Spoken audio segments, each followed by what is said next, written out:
A paz do Senhor, sou o pastor Roaldo Belém e estaremos aqui para mais uma lição da revista Betel da Escola Bíblica Dominical. Não deixe de se inscrever no canal e deixar o seu like. Hoje estaremos estudando a lição de número 7, que nos traz como título A Fé no Servo, o Evangelho dos Milagres. Então, hoje falaremos exclusivamente de milagres. O texto áureo nos diz assim: Por isso vos digo que tudo o que pedirdes orando, crede que o recebereis e tê-lo-eis. Marcos 11, 24. Verdade aplicada. Na vivência dos problemas e das adversidades da vida, perseveremos na fé cristocêntrica. O que é uma fé cristocêntrica? É uma fé centrada em Jesus Cristo. Não somente, acima de tudo, mas exclusivamente em Jesus. Texto de referência nós encontramos no Evangelho de Marcos, no capítulo 2, na passagem da cura daquele paralítico que foi descido pelo telhado da casa pelos seus 4 amigos. Então, versículo 1. E alguns dias depois entrou outra vez em Cafarnaum e soube-se que estava em casa. E vieram ter com ele, conduzindo um paralítico trazido por 4. Versículos 5 ao 7. E Jesus, vendo-lhes a fé, disse ao paralítico: Filho, perdoados estão os teus pecados. E estavam ali assentados alguns dos escribas que arrazoavam em seus corações, dizendo: Por que diz este assim blasfêmias? Quem pode perdoar pecados, senão Deus? Versículos 10 e 11. Ora, para que saibais que o Filho do Homem tem na terra poder para perdoar pecados, disse ao paralítico: A ti te digo, levanta-te e toma o teu leito e vai para a tua casa. Vamos fazer aqui uma análise das leituras complementares que são sugeridas para a semana. Então, aqui a leitura de segunda-feira: o servo não hesitava em socorrer a todos. Nós encontramos em Mateus 12, 22. Trouxeram-lhe então um endemoniado cego e mudo, e de tal modo curou que o cego e mudo falava e via. Na leitura proposta para terça, Mateus 13, 58, e não fez ali muitas maravilhas por causa da incredulidade deles. Vamos falar um pouquinho desse termo. O termo incredulidade traduz o grego apistia, o qual aparece 11 vezes no Novo Testamento. Aí eu coloco aqui todas as 11 passagens. Além de Mateus 13, 58, podemos destacar 3 passagens de Marcos, já que estamos estudando especificamente o Evangelho de Marcos, então vou destacar aqui as 3 passagens de Marcos. Primeiro, 6,6. E estava admirado da incredulidade deles e percorreu as aldeias vizinhas ensinando. Jesus se admirava da incredulidade das pessoas. Ainda assim, ele fazia questão de percorrer as aldeias vizinhas e ensinava acima de tudo para que as pessoas crescem. Também Marcos 9, 24.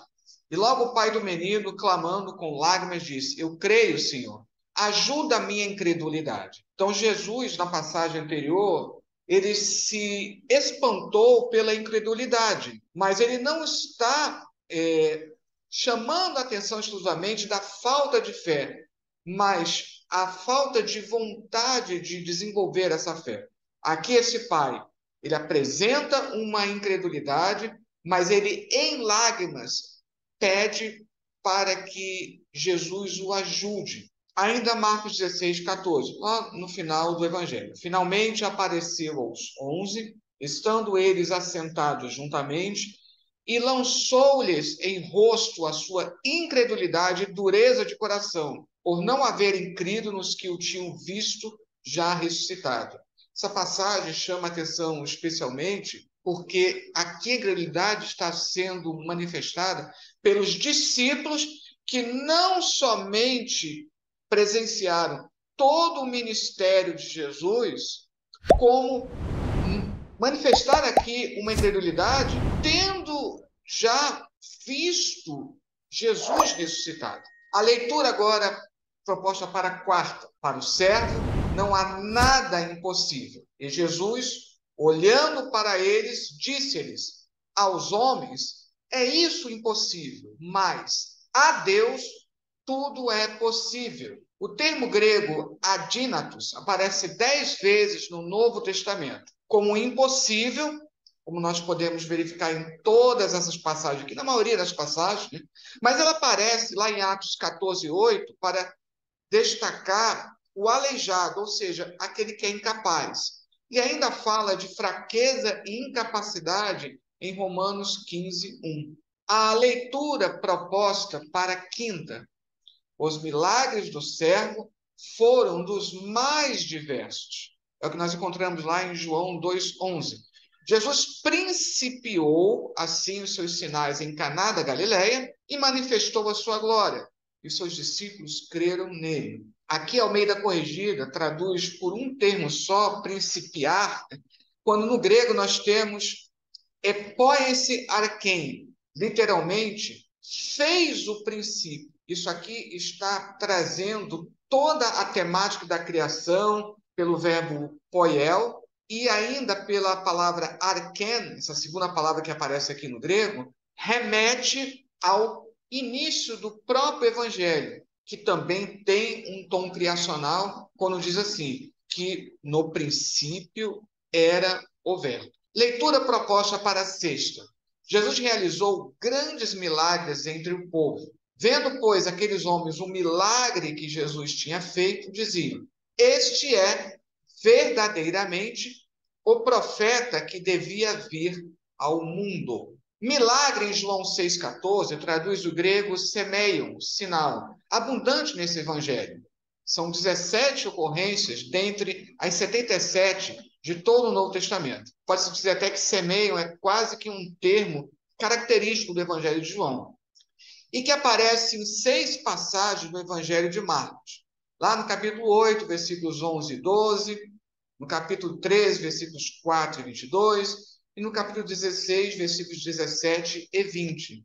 Destacamos aqui, lá no capítulo 8, versículos 11 e 12. E saíram dos fariseus e começaram a disputar com ele, pedindo-lhe para o tentarem um sinal do céu. E suspirando profundamente em seu espírito, disse: por que pede esta geração um sinal?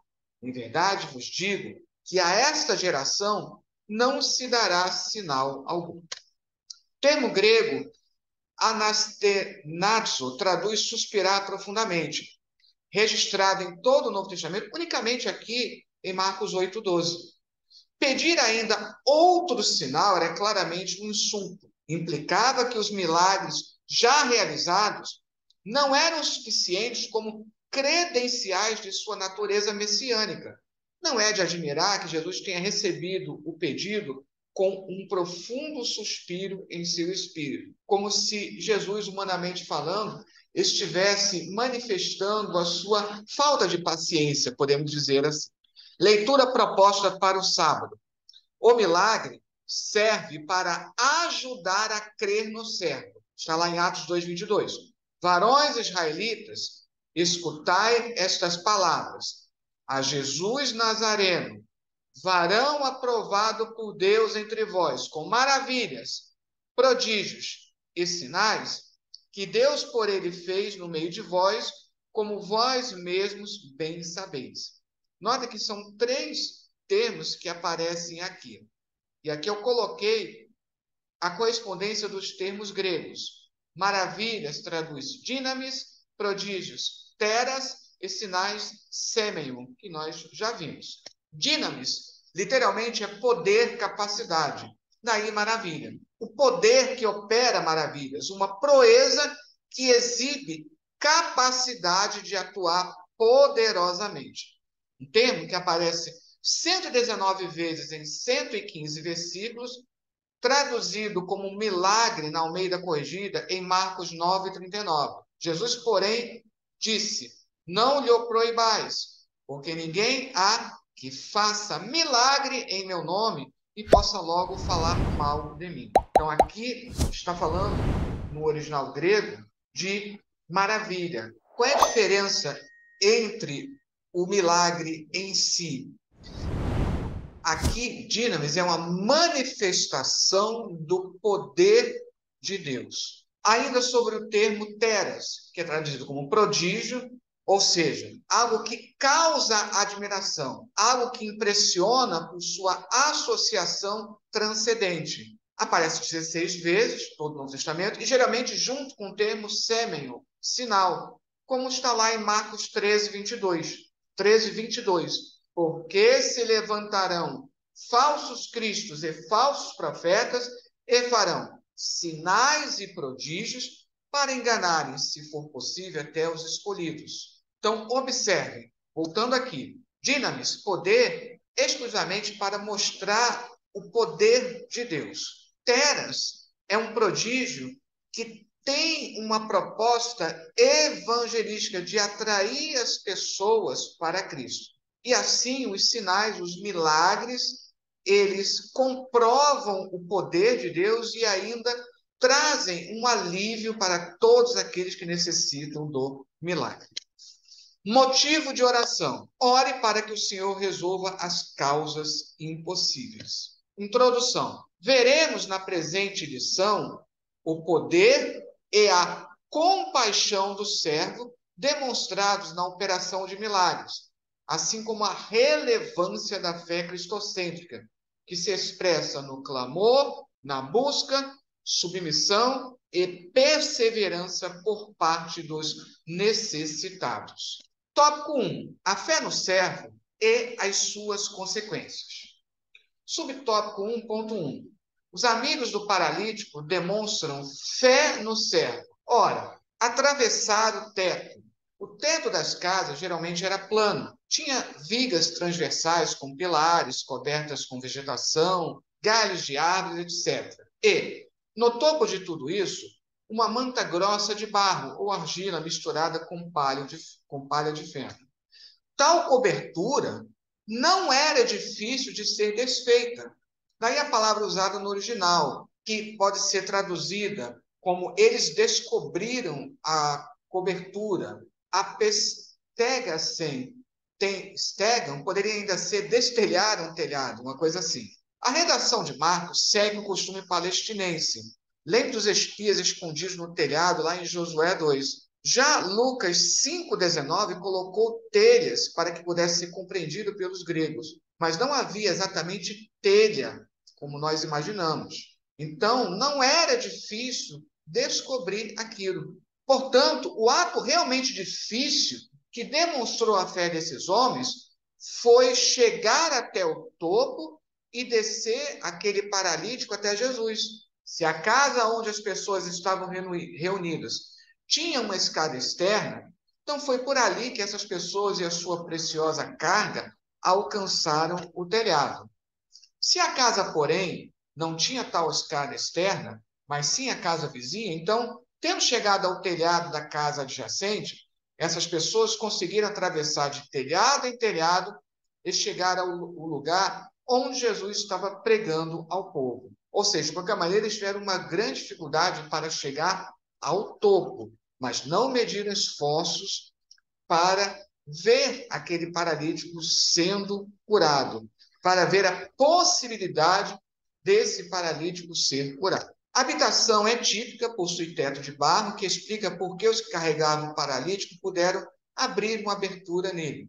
Descrita por Marcos, literalmente como se fosse desfazer o teto, ou destelhar o teto, como já explicamos, a fim de conseguir entrar no único compartimento repleto com a multidão.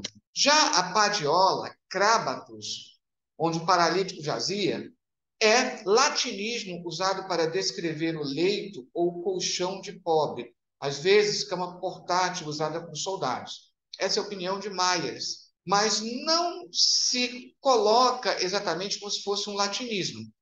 Entende-se que era um termo que era específico para um colchão de pobre, não era nem mesmo uma cama. Por isso, segundo o dicionário BDAG, Esse termo, que aparece mais 10 vezes, eu coloco aqui todas as ocorrências, possui origem incerta. Mas o importante é que o termo utilizado, qualquer que seja a origem, salienta a pobreza, né, deste paralítico. Segundo Roland Meynet, Marcos 2, 1 ao 12, participa de uma sequência abrangendo o conjunto de 5 passagens que vai desde o capítulo 2, versículo 1, até o capítulo 3, versículo 6, que são dispostas conforme podemos verificar abaixo. Observe aqui. No 2, do 1 ao 12, Jesus perdoa os pecados de um paralítico e o cura.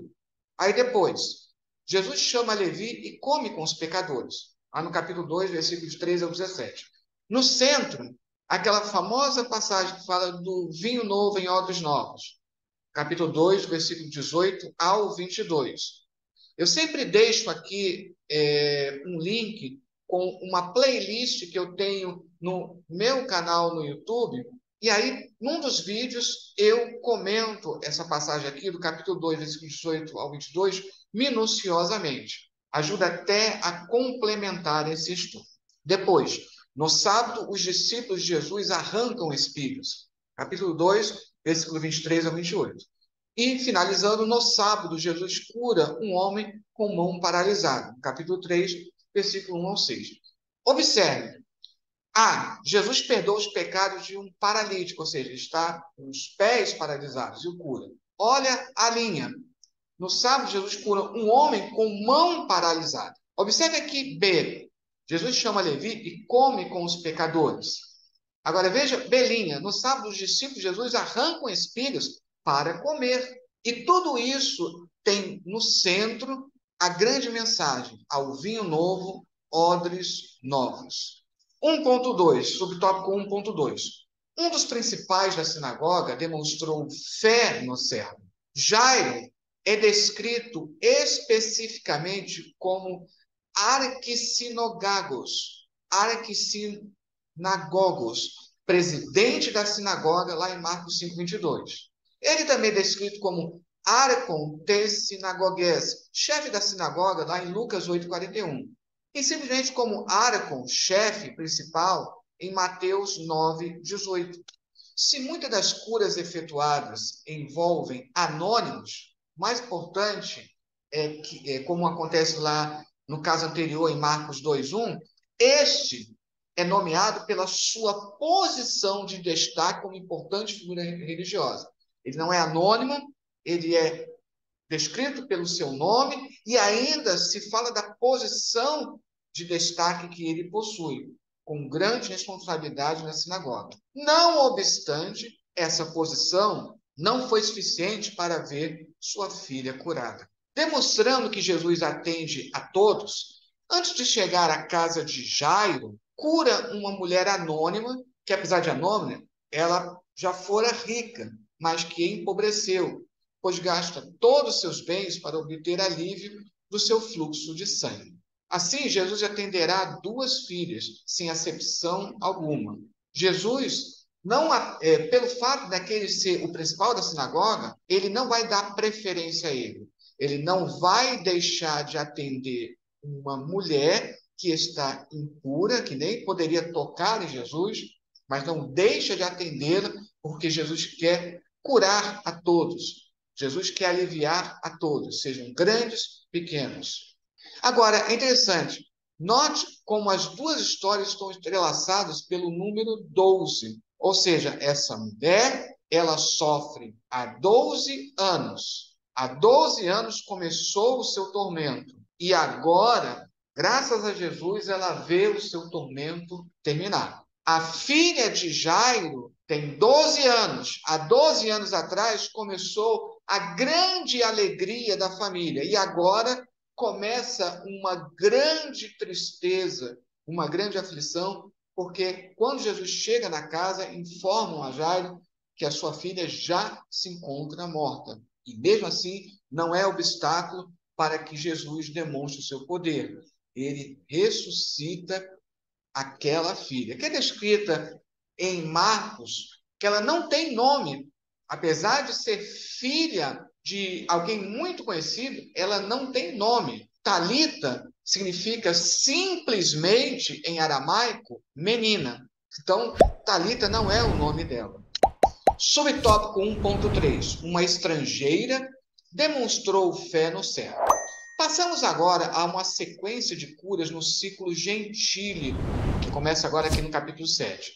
O ambiente desta vez é a longínqua região em torno de Tiro, Tahória Tiro, representando a penetração geográfica mais setentrional da narrativa de Marcos e, socialmente falando, bastante longe dos horizontes dos judeus palestinenses. A mulher é descrita em Marcos 7:26, parte A, como grega, ou seja, gentia, e não com relação à sua nacionalidade, especificada como sírio-fenícia, para diferenciar dos libo-fenícios ou cartaginenses do norte da África.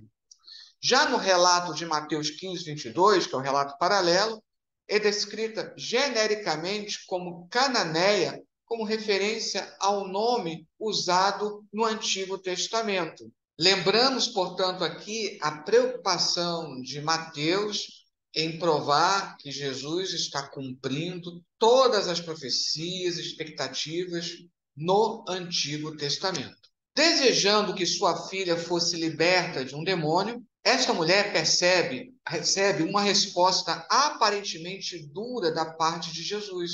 Entretanto, a resposta de Jesus faz uso de uma cena doméstica para contrastar entre as crianças e os cães, com o primeiro se referindo aos judeus e o segundo aos gentios. Um contraste em tipo e não em grau. Soa muito estranho, a resposta de Jesus parece até grosseira, né? Não é justo tirar a comida dos filhos e jogar aos cachorrinhos. Só que Jesus, ele na verdade está quase que perguntando se era justo isso, porque ele está refletindo aquilo que era pensado entre os judeus. Até hoje, no meio judaico, os gentios são referidos como Kelev, cães. Note, todavia, que Jesus já abriu uma fresta na porta. Ao dizer, primeiro deixe os filhos comerem tudo o que quiserem, ele, no mínimo, está dizendo a essa mulher cheia de dores que Deus não perdeu os gentios completamente de vista. Por isso que ele usa o diminutivo cachorrinhos. Isso chama atenção. Ela podia ter começado a raciocinar. Se existem bênçãos guardadas para os gentios amanhã, por que não hoje? Mesmo que seja uma exceção. Ela transformou palavras de aparente reprovação, cães da casa, seja os cachorrinhos, em uma razão para otimismo. Desta maneira, transformando uma inevitável derrota em uma vitória brilhante. Ela estava dizendo, por assim dizer, estou sendo comparada a um cão da casa, eu aceito o que está implícito nessa comparação. Eu não somente aceito, mas me regozijo, pois certamente debaixo da mesa onde os filhos comem haverá migalhas. Vamos agora ao tópico 2.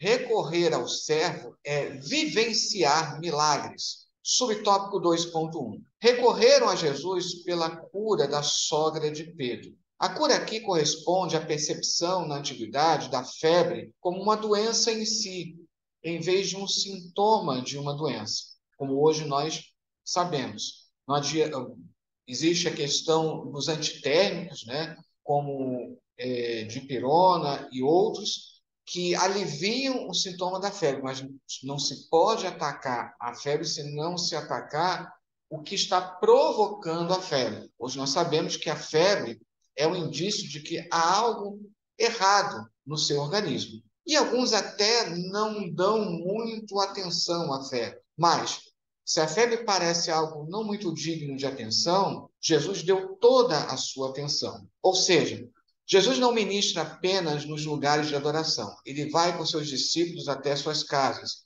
envolve-se em suas vidas familiares, preocupa-se com indivíduos, não só com multidões, com as mulheres e não apenas com os homens. Seus discípulos têm liberdade para falar com ele sobre suas preocupações com a família e Jesus supre suas necessidades. Ele ministra sempre e onde quer que esteja, sem alarde. É muito interessante notar como os diferentes evangelistas descrevem exatamente o que Jesus fez. Mateus, caracteristicamente, fala que Jesus tocou a mão da mulher. Que toque terno foi esse? Quão poderoso! Marcos, muito graficamente, havia descrito o que aconteceu. Ele foi até ela, pegou-a pela mão e a levantou. Já o doutor Lucas menciona o que deve ter lhe impressionado mais, a saber, que a posição exata na qual Jesus, o médico dos médicos, colocou-se diante da sogra de Pedro era típica de um médico. Então ele se debruçou sobre ela. Lucas ainda diz, e repreendeu a febre. Então aqui ele repreende a febre da mesma maneira que repreendera as ondas agitadas e com os ventos ferozes. No original grego, usando o mesmo verbo em cada caso. É só comparar Lucas 4:39 com 8:24. Agora, o mais interessante é observar isso aqui, que está lá no versículo 31, no capítulo 1 de Marcos. Tendo sido servida, ela os servia. Seu serviço mostra sua gratidão, mas também mostra que ela se tornara discípula de Jesus, pois o serviço é uma característica essencial do discípulo. Tanto aqui, no princípio, como no final do Evangelho, Marcos fala de uma mulher servindo a Jesus. Está lá no capítulo 15, no versículo 41. Subtópico 2.2. O leproso recorreu ao servo por sua cura. A essência das extensas normas sobre a lepra, como nós podemos ver lá em Levítico, nos capítulos 13 e 14, era, resumidamente, 1. A moléstia é contagiosa. E 2. O sacerdote deve presidir a purificação ritual.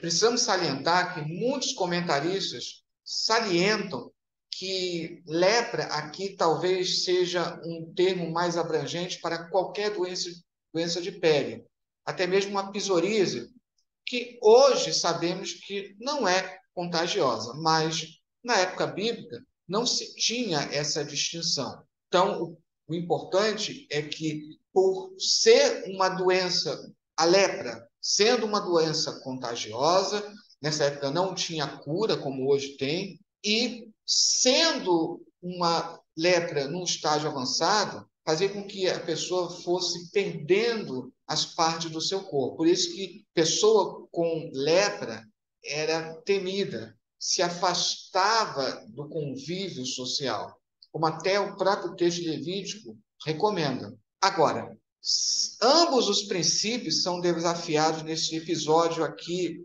do Evangelho de Marcos. Por isso, atendendo ao pedido do leproso, Jesus parece desafiar a Torá e assumir a prerrogativa sacerdotal. Não só isso, porém, Marcos ainda enfatiza que Jesus tocou o leproso.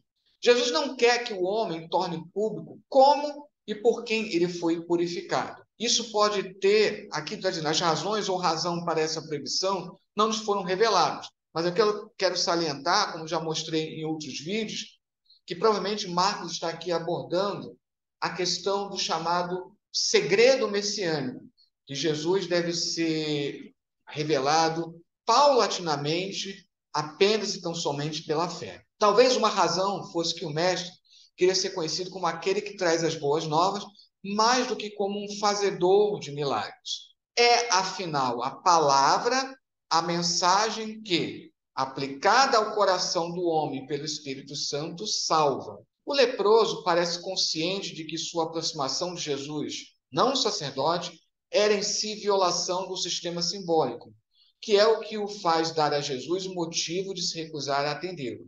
E quase como se ele dissesse: tu poderias declarar-me limpo simplesmente se ousasses fazê-lo. Jesus, de fato, ousa fazê-lo. Porém, Marcos nos diz que ele está irritado, ou seja, Jesus está irritado. Isso é interessante. Então, Depois que a declaração de sanidade foi feita, após a cura, Jesus, advertindo com indignação, que é o significado aqui do verbo grego, despediu o homem mandando apresentar-se ao sacerdote, no sentido provável de exibalen.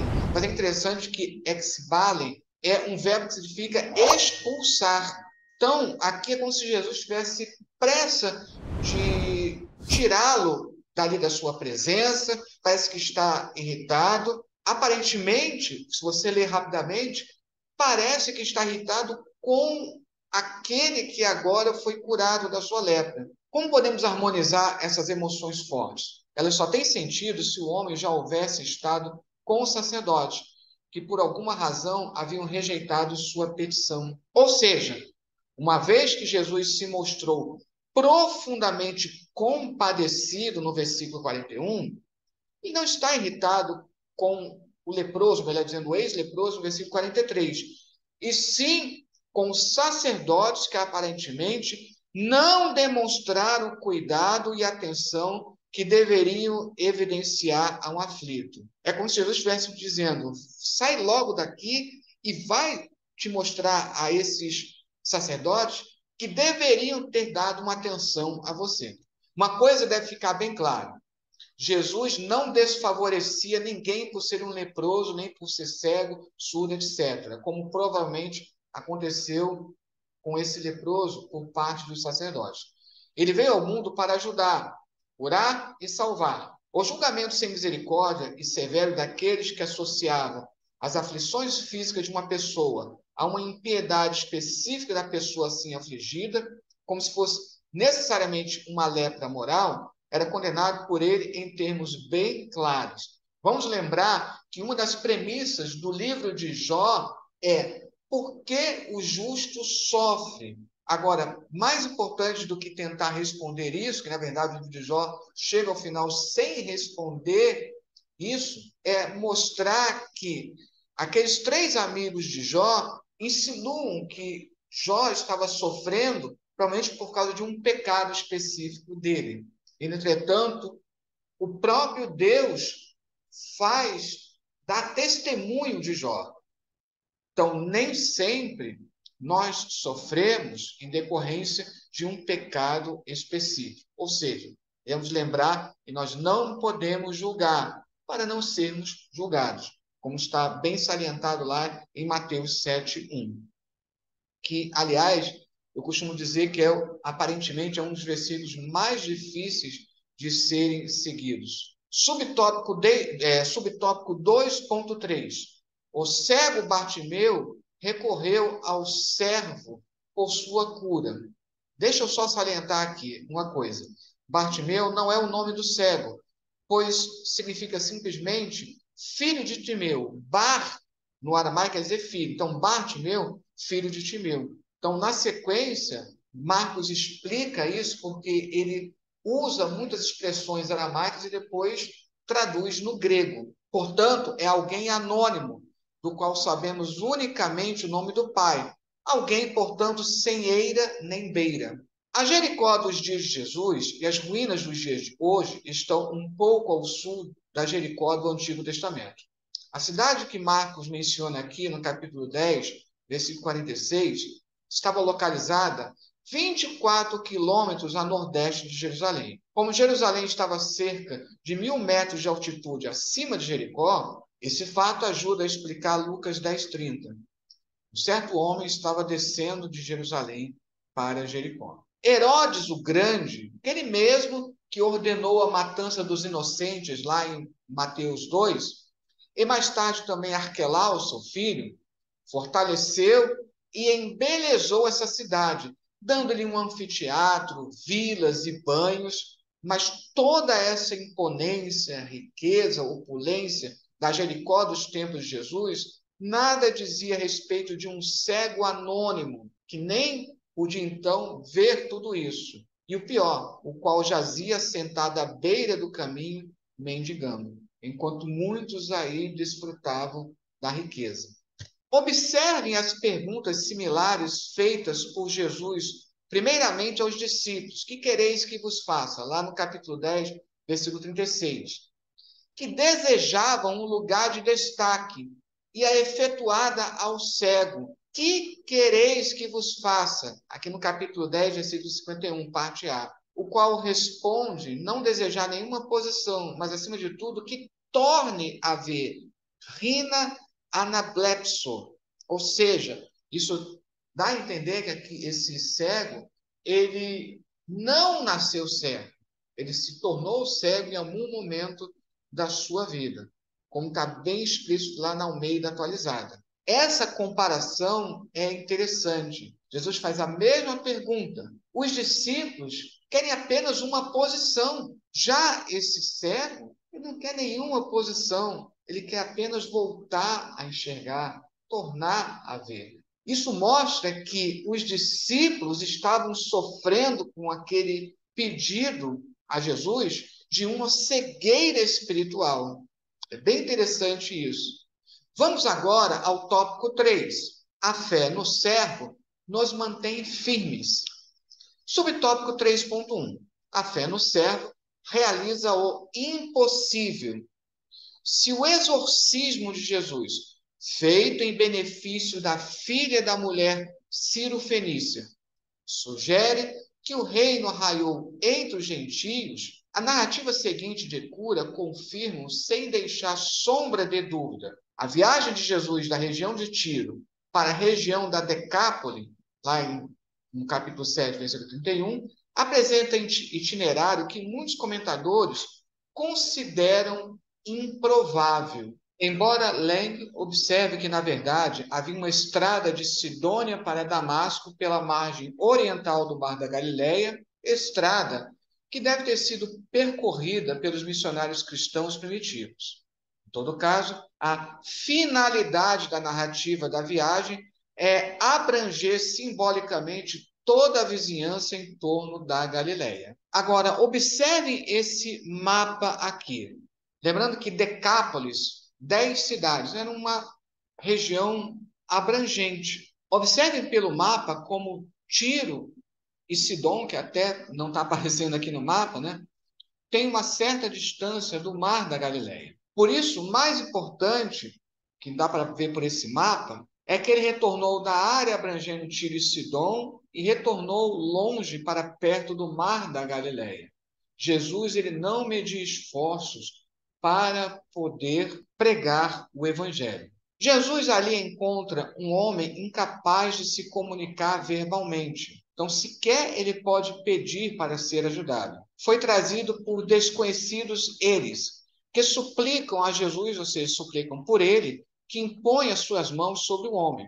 Esta cura também contém elementos em comum com a narrativa da filha de Jairo, pois a cura é feita longe das multidões, e somente aqui em Marcos, Jesus pronuncia uma frase especial em aramaico no processo, como é típico do Evangelho de Marcos, essas expressões em aramaico. Aqui, porém, o código de pureza novamente é posto de lado, pois Marcos nos conta que Jesus cuspiu nos dedos para realizar a cura. Smith salienta que a saliva era considerada contagiosa, como o eram os excrementos oriundos do corpo, como está lá em Levítico 15:8. Mas, como no caso do judeu leproso, lá no capítulo 1, versículo 40, o contágio é revertido, processa-se às avessas, e o gentio é curado. Ou seja, ao invés da saliva deixar o homem impuro, é a saliva de Jesus que cura esse homem. E aí também o grupo anônimo, apesar das admoestações de Jesus em contrário, começa a pregar. Lá no capítulo 7, versículo 36, Querison, divulgavam na Almeida Corrigida, que é um termo técnico para a proclamação do Evangelho em Marcos. Podemos até traduzir aqui Querison como proclamavam. Por isso é interessante, abrindo um parênteses, lá naquela expressão, naquela passagem tão difícil de 1 Pedro, capítulo 3, que diz que Jesus pregou aos espíritos em prisão, nós devemos entender que Jesus ali proclamou a sua vitória. Ainda sobre o termo aramaico, no capítulo 7, versículo 34, quando ele disse, Efatá. Isso também era natural para ele, pois o aramaico era a língua materna do mestre. era a língua corrente da época, na Galileia e numa ampla região ali. Para os leitores não judeus de Marcos, ele traduz esse termo, que significa simplesmente abra-se. Isso provavelmente se aplicava para o homem como um todo. A audição e a língua, a recepção e a resposta. Ou seja, o verbo dianoigo significa não somente abrir literalmente, como está lá em Lucas 2, 23 e Atos 7, 56, mas principalmente, metaforicamente, acerca da compreensão da palavra de Deus, como nós encontramos em todas as passagens aí. Portanto, o homem de Marcos 7, nos versículos 34 e 35, pode agora ouvir a mensagem do Evangelho, pois os céus já haviam sido rasgados, mais do que abertos à humanidade lá no capítulo 1, versículo 10. Esquizomenos, né, lá no capítulo 1, versículo 10, é traduzido mais adequadamente como rasgados, né? Os céus foram rasgados. O que isso quer dizer? Aqui em Marcos 1:10, há uma referência a Isaías 64:1. Ó, se fendesse, ou seja, se rasgasses os céus e descesses. Respondendo à pergunta feita também em Isaías, só que no capítulo 63, versículo 11. No versículo 11. Onde está aquele que pôs no meio deles o seu Espírito Santo? Este é Jesus. Somente ele opera milagres. Subtópico 3.2. A fé no servo faz a diferença. Segundo o comentarista da revista, talvez você me pergunte, mas como manter a fé diante de tantas aflições? Daí não ser exagero responder que sabemos que não é simples. Contudo, entendemos que, através da fé em Jesus, testemunharemos o agir e a providência de Deus em nosso viver.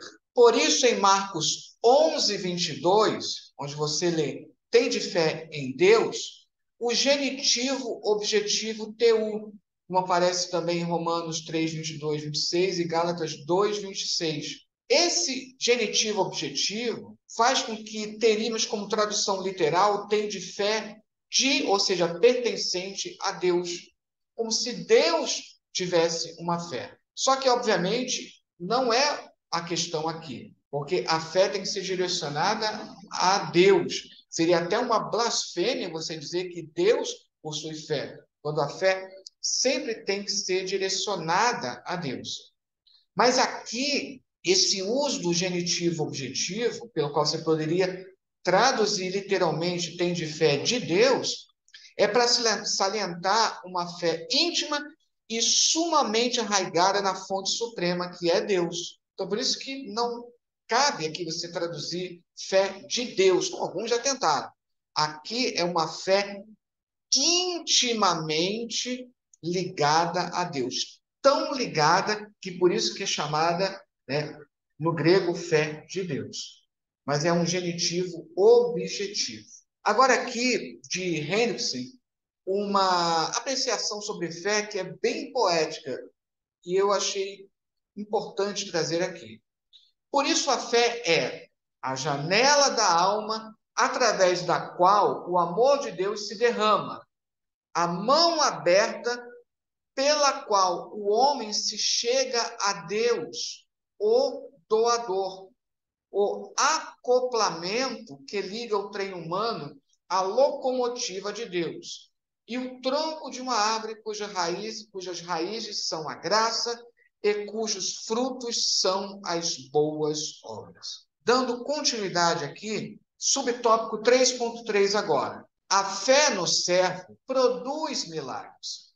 Por isso, de acordo com um comentarista da revista, notamos que Marcos, em seu evangelho, nos mostra que, se depositarmos nossa fé em Jesus, é possível testemunharmos o milagre em meio às tempestades da vida. Neste evangelho, assistimos que, enquanto o Filho de Deus esteve na terra, ele sempre socorria os necessitados que eram conduzidos até ele. Desse modo, podemos dizer que a fé em Jesus Cristo é um manancial inesgotável de possibilidades. Aqui diz que, enquanto ele esteve presente na terra, mas eu quero salientar aqui, mas não apenas enquanto esteve fisicamente na terra, mas ainda hoje, pois Jesus ainda hoje opera milagres. Conclusão: como visto na lição,